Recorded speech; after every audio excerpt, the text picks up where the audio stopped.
Welcome to this presentation on the Organon of Medicine.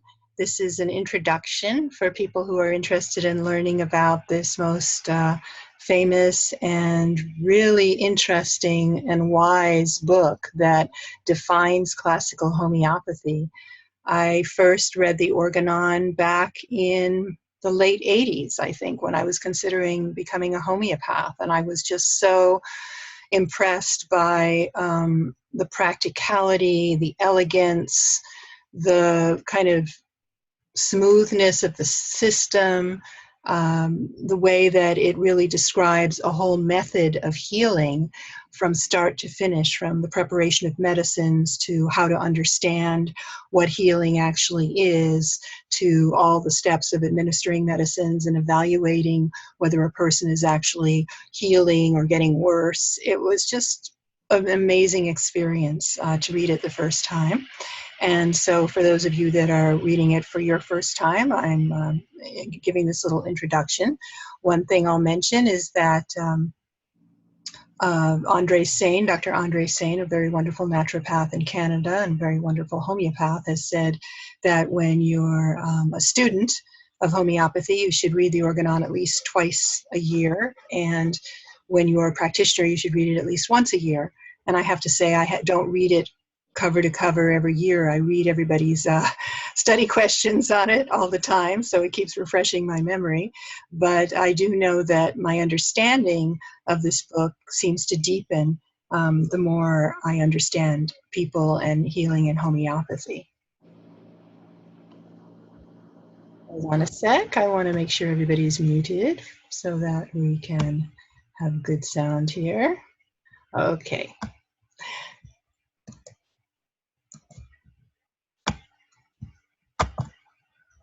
So I'll talk a little bit about Hahnemann first, the author of homeopathy.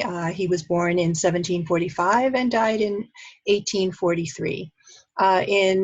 In the history of medicine, he's called the father of experimental pharmacology because he invented the idea of actually trying medicines on people to find out what they do. Now, of course, doing a homeopathic proving, which is how we do medical trials, is extremely different from how allopathic medicine does it. But this just gives you an idea of his kind of logical, rational approach to everything, and one of the things that he's known for. So he was the first physician to prepare medicines in a specialized way. And one of the things that he said, and when you get to the part of the Organon on provings, that we prove remedies on healthy individuals to see, because of the principle, of course, of like cures like. So we see if a healthy person takes it, what symptoms develop. So before Hahnemann, medicines were given on speculative indications, mainly on the basis of authority without experimental verification. So people basically just made stuff up or, thought that they knew something, but hadn't actually ever tried it out to find out if it was true. And so that was one of the things that Hahnemann really believed in, was to really, have an idea, have a hypothesis, and then try it out and see if it works. So here are some principles, some other things that we find in the Organon, but just sort of a summary of classical homeopathy in general. So one of the things, because of the dynamization of remedies, how remedies are prepared in an energetic way, even substances that are poisonous or inert in their natural form, such as minerals or certain, like lycopodium or vegetable charcoal, these inert substances become medicines. And as I mentioned earlier, the law of cure, known as like cures like, so that symptoms that are produced in a healthy person when they take that medicine can cure those symptoms in a sick person. And a simple example of that is, let's take the substance coffee. In a healthy person, if somebody drinks coffee, it keeps them awake and makes them kind of energized and buzzed. And then if somebody is energized and buzzed and can't sleep, homeopathic coffea is a good remedy for that. So that's a classic example, one of many. So Hahnemann, as I mentioned, my real excitement and enjoyment of reading the Organon for the first time is just how elegantly he had a whole system in place that made a lot of sense and that he had tried himself. One of these that some of you may have already encountered in your studies, if you're one of the Caduceus students, are the idea of primary and secondary action of remedies. And again, as an example, we can take the substance coffee. The primary action of coffee is to make you kind of buzzy and energized, but the secondary action is to make you fall asleep when it wears off. And it's considered that the primary action is the action of the remedy on the vital force, or the medicine on the vital force, and the secondary action is the reaction of the body to the medicine. So this is where, many remedies have both sides, even though allopathic medicine is usually focused on the primary action. Homeopathic medicine is often focused on the secondary action. And also this acute and chronic diseases, the difference between the two, and determining the two, and then treating them differently. This is something we do very early in our program, within the first few sessions, that we need to determine if somebody is suffering from an acute condition or a chronic condition, because we treat them differently in homeopathy. We take the case differently, we administer different potencies, we expect a different kind of outcome. And then later, the system of miasms, which in our program we get to in Module 4. So he was way ahead of his time in terms of his insight into healing and disease. For example, you'll read in the Organon, for example, that he really felt a lot of compassion for the suffering of people with mental illness, because at the time, in Hahnemann's time, it was believed that they were possessed by the devil, and they were put in chains and beaten and treated very cruelly. And he actually helped a lot of people with mental illnesses and considered them really to be objects of compassion rather than someone to be, punished and hurt in that way. He also recognized that poor hygiene can cause the spread of disease, so he really emphasizes hygiene in his system, and that may have been why he had a great deal of success, or part of the reason he had so many successes with epidemic diseases, which is one of the ways that Hahnemann and homeopathy became extremely famous. He emphasized the importance of diet, bed rest, nursing, keeping the patient isolated, etc. So he was way ahead of his time. People, this was before Pasteur, people were not aware of these things. So one of the earliest tests of the homeopathic system was the treatment of typhus fever in 1813. Hahnemann treated 180 cases of typhus and only lost 2, and conventional people who were being treated conventionally, the mortality rate was over 30%. And we would have expected 60 of those patients to die instead of 2. So he was definitely getting much better results with homeopathy and with his hygienic measures than the regular doctors were getting. So this is an actual photo of Hahnemann, which is kind of cool, toward the end of his life in about 1840. You can see that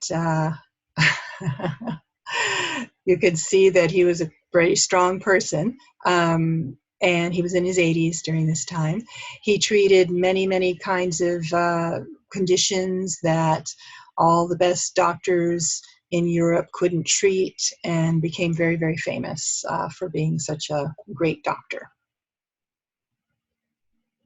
So let's talk a little bit about the Organon, the book that defines all of these principles. The word organon is derived from the Greek word organon, which means instrument of knowledge, and it was first used by Aristotle for his treatise on logic. And later Francis Bacon wrote a treatise called Novum Organum, where he urged his fellow men to follow the inductive method of reasoning. So I think that Hahnemann chose this because, as I said, before, he really emphasizes, he's not like a mystic who's just kind of saying, I'm getting this information from the universe and here it is. He's very logical, and he stresses logic. You know, in today's day, he would be like a Silicon Valley high-tech person using all the latest technologies. He was very straightforward and really believed in the intellect and logic and researching things. And this is at a time when those kind of qualities were not necessarily valued. That's just the way, I mean, he's a sulfur kind of guy. If you've studied some homeopathy already, he was very much of a sulfur kind of guy. Very, really fiery brain, and a lot of his own original ideas, and didn't really care what other people thought about him, just had very strong ideas about medicine and healing and physicians preparing their own medicines. He had a whole rampage against the pharmaceutical industry at the time, thought it was a total racket, you know, and that's what he would be saying about our situation today. Okay, so he rewrote, being a researcher and, you know, inquisitive and always treating patients and working with the feedback that he's getting from his results, and then changing how he thinks things should be done. He rewrote the Organon 6 times. And so the first edition came out in 1810. It was called the Organon of Rational Medical Science, and had 271 aphorisms. That's, the Organon is made up of aphorisms, which are like paragraphs. Some of them are longer than a paragraph, though. The second edition was written 9 years later, and the name was changed. And it had the words "Ode sapere," be wise, in the front of it, and it had 317 aphorisms, so it had more of them, and the name was changed to Organon of the Healing Art. The third edition, he added a few aphorisms, not a lot of change. The fourth edition, 5 years later in 1829, is when he started talking about chronic diseases and started talking about miasms.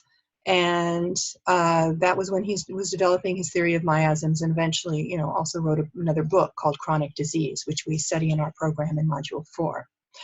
The fifth edition had 2 new approaches and a couple of new aphorisms written 4 years later: the Doctrine of the Vital Force and the Doctrine of Drug Dynamization. But the big change was in the 6th edition. And this edition came later in his life. In fact, it wasn't published until 1921. And there's a whole story about that, which I'll get to in a moment. But the term vital force was replaced by the term vital principle, and the new scale of potentization, or dynamization, the 50th millesimal scale, or as we call them, LM potencies these days. They should actually be called Q, but it basically means 50,000. That's when he introduced that in the 6th edition of the Organon. So many changes in the preparation, administration, and repetition of the medicines took place, because he really felt that after all his experience, and we're going to actually read this part of it in a little while, he really felt that the C potencies were causing too many aggravations, and that using LM potencies was his most perfected method. So it wasn't a full edition. It wasn't actually published during his life. What he did was he took a copy of the 5th edition of the Organon, and then he wrote things in it. And, you know, wrote things in the margins and stuff. And from what I understand, the original copy of this is actually in the UC Berkeley Library. I think it might still be there, but I know people have gone to see it, and the 6th edition of the Organon with his writing in it. So in a letter to his publisher dated 20th of February, 1842, and this is like in the last year or so of his life, he said, "I now, after 18 months of work, finished my 6th edition of my Organon, the most nearly perfect of all." So, you know, this was in 1842, but it was not published for almost 80 years until 1921. And so during that time, the homeopathy continued to grow and flourish, and there was James Tyler Kent, and there were many, many homeopaths who were all practicing according to the 5th edition, which continues to this day, which is why, you know, in the homeopathic community, there are C potency prescribers and there are LM prescribers. And those of us who are LM prescribers are more in the minority because people have been practicing according to the 5th edition of the Organon. Why am I practicing according to the 6th? And why have I been practicing for 25 years? I mean, not that I never use C potencies, I do, but for chronic disease, I mostly use LM potencies. And the reason is I kind of got this information early on in my studies, and I thought, well, if Hahnemann said this was the most perfect method, why would I want to practice the other method?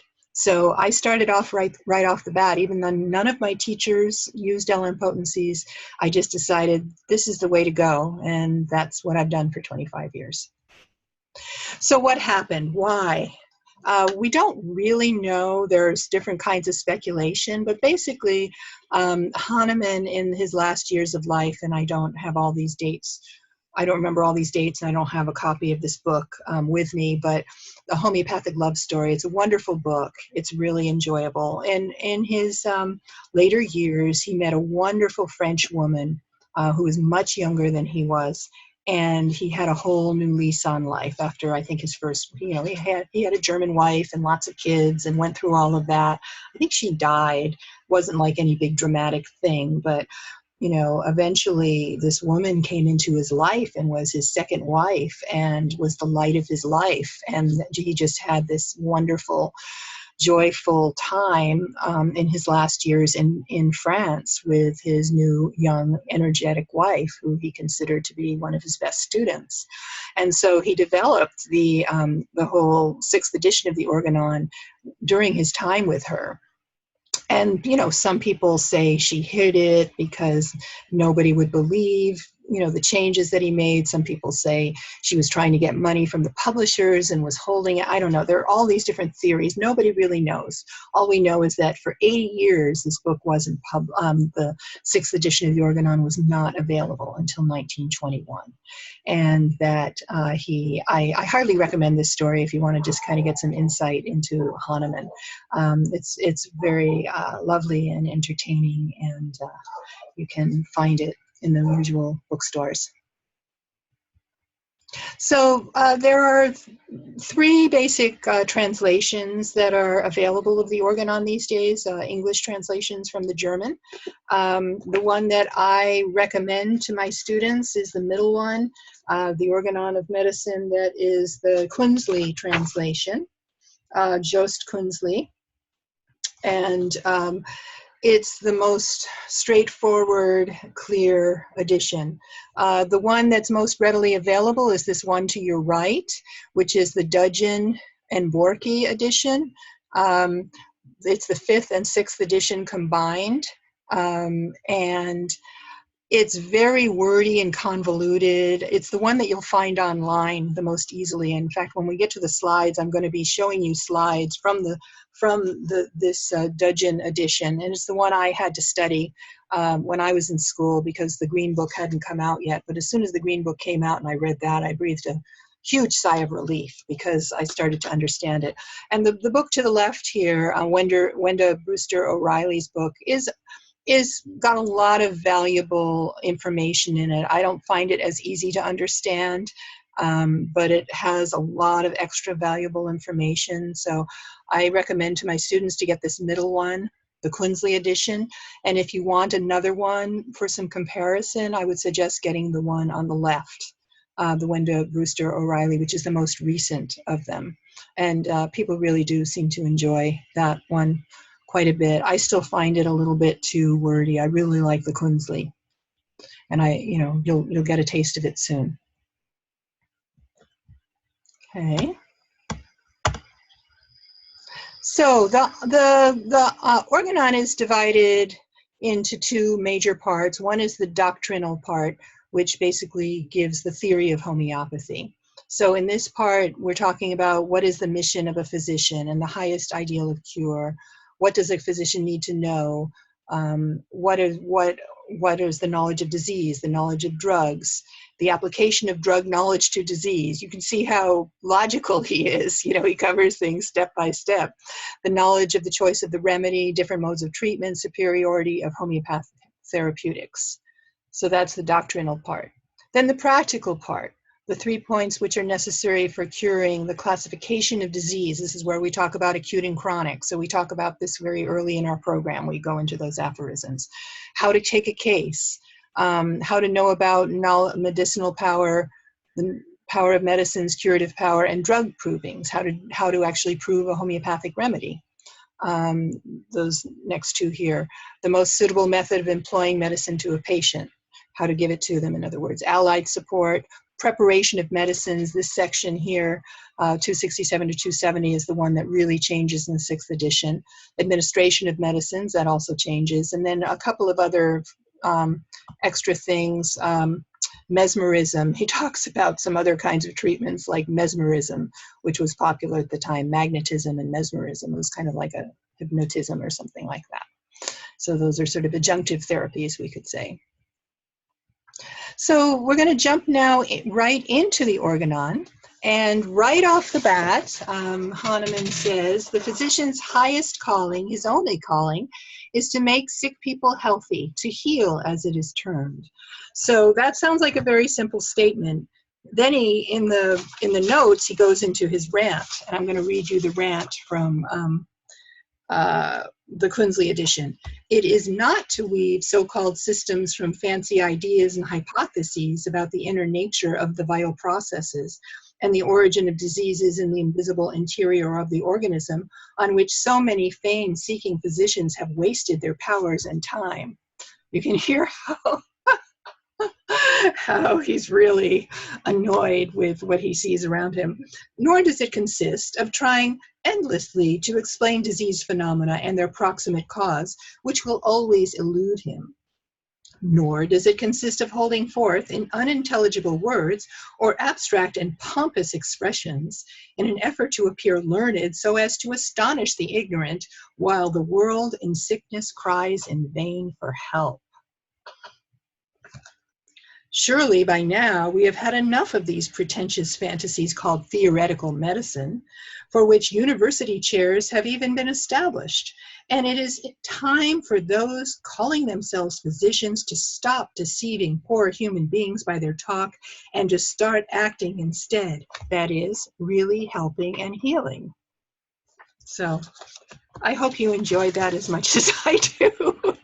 I think you can get a sense of the fire in Hahnemann's belly from that. You know, he really didn't take any nonsense. He saw things as they were, and he called them on it. Okay. Whoops, did I skip one? Okay, so the highest ideal of therapy is to restore health rapidly, gently, and permanently. Just think about it. Healing should be rapid, is to restore health, to bring back to a situation of health rapidly, gently, and permanently. How perfect is that? To remove and destroy the whole disease in its surest, least harmful way, according to clearly comprehensible principles. So he's very, very clear on exactly what you're supposed to be doing. I'm just muting, making sure everybody's mute here, sorry, so that we have some good sound. So that's the ideals of the healing. If, this is number 3, so we'll read, this is the first 3 paragraphs. If the physician clearly perceives what has to be cured in disease, i.e. in each individual case of disease, if he clearly perceives what is in medicine which heals, i.e. each individual medicine, if he applies in accordance with well-defined principles what is curative in medicines to what he has clearly recognized to be pathological in the patient, so that cure follows, and lastly, if in each case he knows the obstacles to cure and how to remove them so that recovery is permanent, Then he knows how to treat thoroughly and efficaciously and is a true physician. So this is actually one of the questions we ask right off in the first session of Module 1, Session 1, which some of you may know who are my students. And the fourth point here, sometimes people forget that one, but it's really important. Besides knowing what needs to be cured in the person, in the disease, and what is curative in the medicine, and how to apply the medicine to the disease according to well-defined principles, and you must know the obstacles to cure and how to remove them. Because without knowing the obstacles to cure and how to remove them, things are going to come back. So that has always been a big part of homeopathy. So the obstacles to cure, just to give some examples, might be, if somebody has rheumatism, arthritis, and they're living in a very cold, damp place. They're not going to get better if they remain in a cold, damp, moldy place. That's one example. If somebody has anxiety or stress and is in a bad situation, like with a abusive partner, abusive spouse, then they're not going to get better because that could be what we call a maintaining cause or an obstacle to cure. So these are these kind of things that you have to look into as a homeopath. It's not just about throwing remedies at passing strangers. All right, so now a little bit of a definition. We're skipping up to aphorism 9 now, which is a definition of the vital force, very classic aphorism here. In the state of health, the spirit-like vital force, the dynamis, animating the material human organism, reigns in supreme sovereignty. It maintains the sensations and activities of all parts of the living organism in a harmony that obliges wonderment.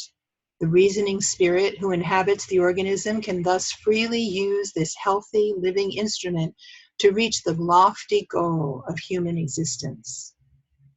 So this is a very beautiful statement that's just kind of marveling at what a healthy vital force does. I'm going to read you the same. Actually, it looks like this is the same. This one is the same as the other one, as the Kunzli. Yeah. So it's basically saying the vital force is kind of like a king of the body. It animates the body and it rules, it reigns in sovereignty. It's kind of like a king of the body, and it maintains sensations and activities all over in a harmony, in a wondrous kind of harmony, so that we can use our healthy living instrument, our body-mind, to reach lofty goals and really be here for our purpose. So really healing, being for freeing people from their suffering so that they can fulfill what they're here to do.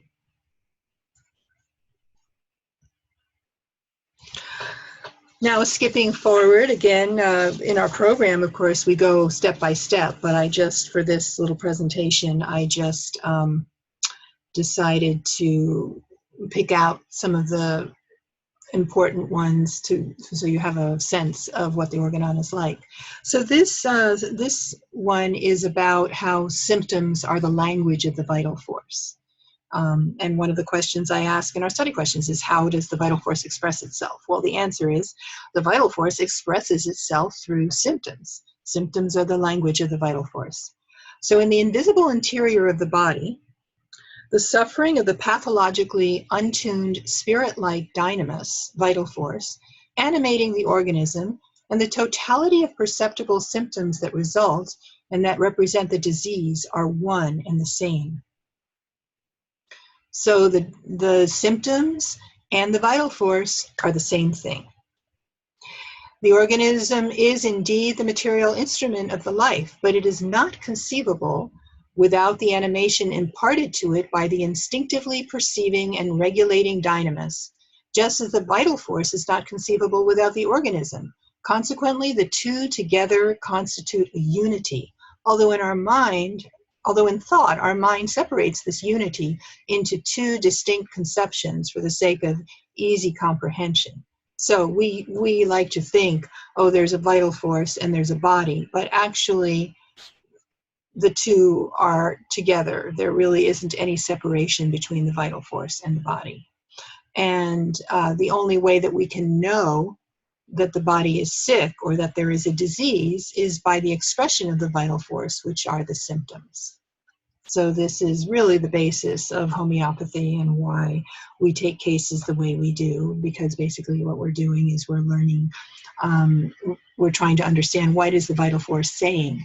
You know, if there's a lot of anger and there are fevers and, you know, the eyes are red and, you know, this is the vital force expressing a certain kind of energy in a very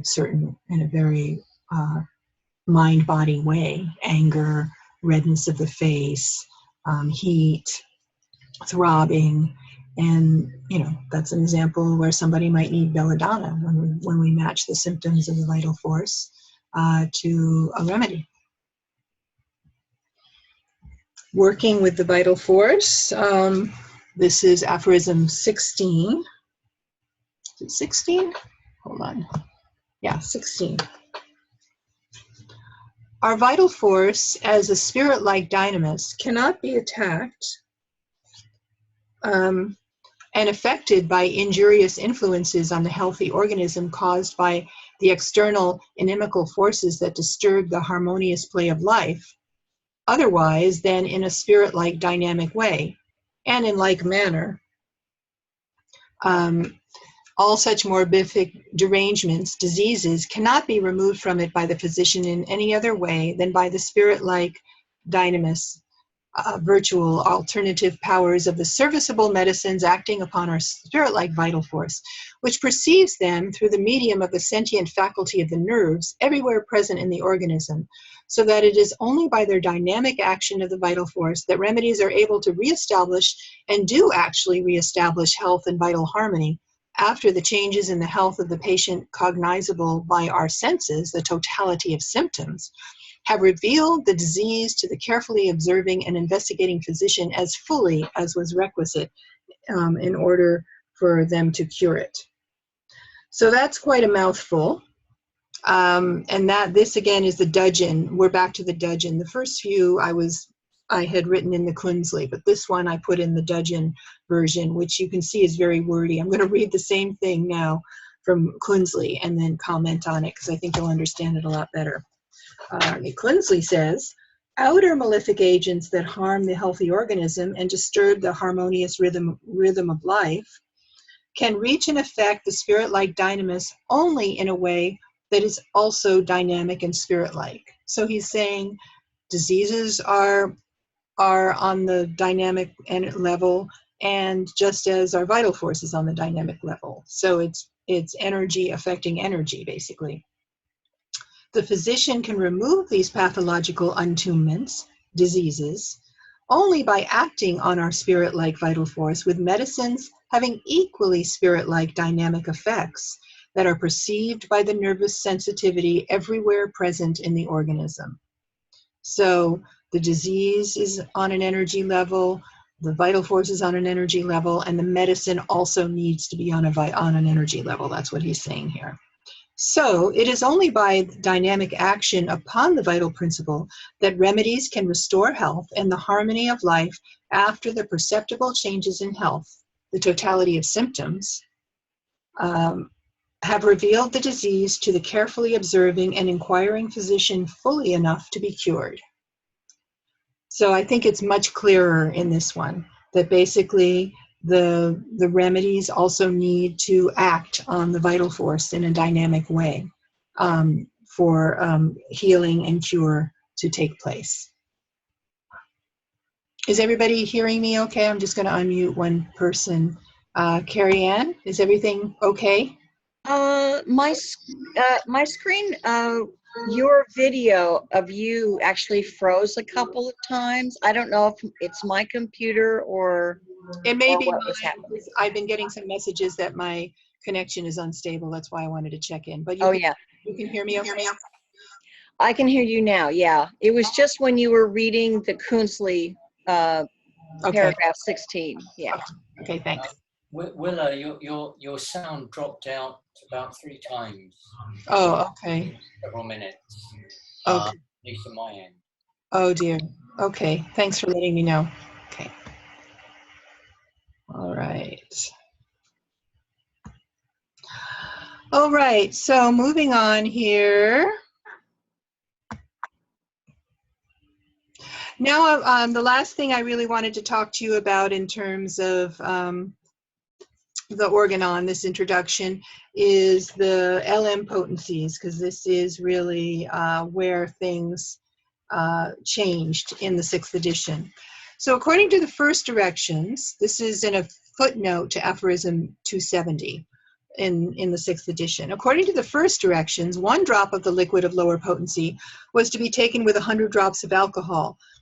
This is basically how we make a C potency. This proportion of medicine of attenuation to the medicine that is to be dynamized, 100 to 1, was found altogether too limited to develop thoroughly and to a high degree the power of medicine by means of a number of such succussions without especially using great force, of which wearisome experiments have convinced me.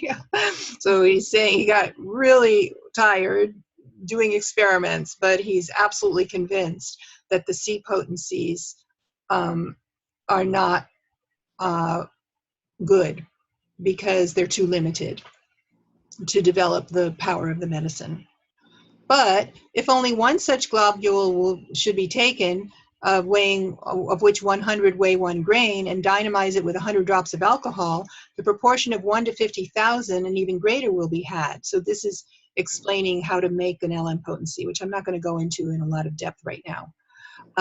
But with this disproportionate higher ratio between medicine and the diluting medium, many successive strokes of the vial filled 2/3 with alcohol can produce a much greater development of power. So he really feels that the LM potencies really are much more effective and a best way to prepare them. But with so small a diluting medium of 100 to 1 of the medicine, if many succussions by means of a powerful medicine are forced into it, medicines are then developed which, especially in the higher degrees of dynamization, for him the higher degrees were 30C. That's as high as he went in the 5th edition. Act almost immediately, but with furious, even dangerous violence, especially in weakly patients, without having a lasting mild reaction on the vital principle. So he's saying these C potencies cause aggravation, so we should stop using them. But the method described by me, on the contrary, produces medicines at the highest development of power and mildest action, which, however, if well chosen, touches all suffering parts curatively.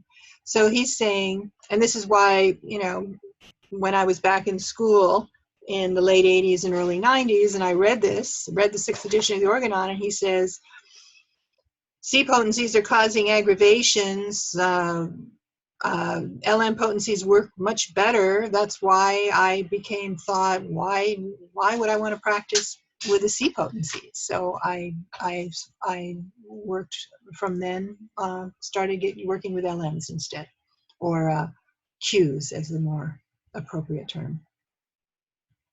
So that's really the last one I wanted to share with you. For anybody who's watching this who is not familiar with our program, our website is homeopathydraining.org, and in our program we study this book from cover to cover over a period of a few modules, so that you really get a sense of the elegant and beautiful system of classical homeopathy. So I hope that introduction is helpful for you. And feel free to contact me if you have any questions.